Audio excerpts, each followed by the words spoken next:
വൈദ്യുതി സുരക്ഷയെക്കുറിച്ചുള്ള ബോധവൽക്കരണത്തിന് കെ.എസ്.ഇ.ബി ജീവനക്കാരുടെ വേറിട്ട പ്രചാരണ പരിപാടി.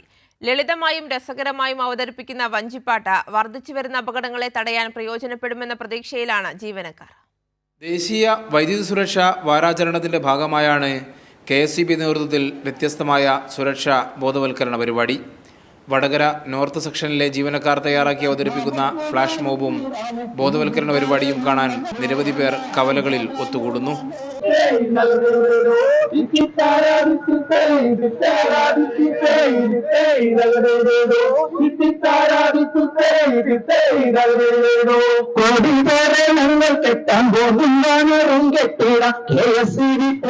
അശ്രദ്ധ കൊണ്ട് സംഭവിക്കുന്ന വലിയ അപകടങ്ങൾ സൂചിപ്പിക്കുന്ന പ്ലക്കാർഡുകളുമായാണ് സംഘം വിവിധയിടങ്ങളിൽ പ്രചരണം നടത്തുന്നത്. വഞ്ചിപ്പാട്ടിലൂടെയുള്ള രസകരമായ അവതരണം ജനങ്ങളിലേക്ക് എളുപ്പത്തിൽ ആശയവിനിമയം സാധ്യമാക്കുമെന്ന പ്രതീക്ഷയിലാണ് ജീവനക്കാർ. പൊതുജനങ്ങളിലും പ്രത്യേകിച്ച് ഉപഭോക്താക്കളിൽ സുരക്ഷാ ബോധത്തിൻ്റെ സന്ദേശങ്ങൾ നൽകുന്നതിന് വേണ്ടി സുരക്ഷാ ബോധത്തിൽ ശ്രദ്ധിക്കേണ്ട കാര്യങ്ങൾ എന്തൊക്കെയാണെന്നുള്ളത് ഒരു വഞ്ചിപ്പാട്ടിൻ്റെ രൂപത്തിൽ ആണ് ഇന്നിവിടെ അവതരിപ്പിച്ചിട്ടുള്ളത്. വേറിട്ട ബോധവൽക്കരണ പരിപാടിക്ക് നല്ല സ്വീകാര്യത ലഭിക്കുന്നുണ്ട്. കൈരളി ന്യൂസ്, കോഴിക്കോട്.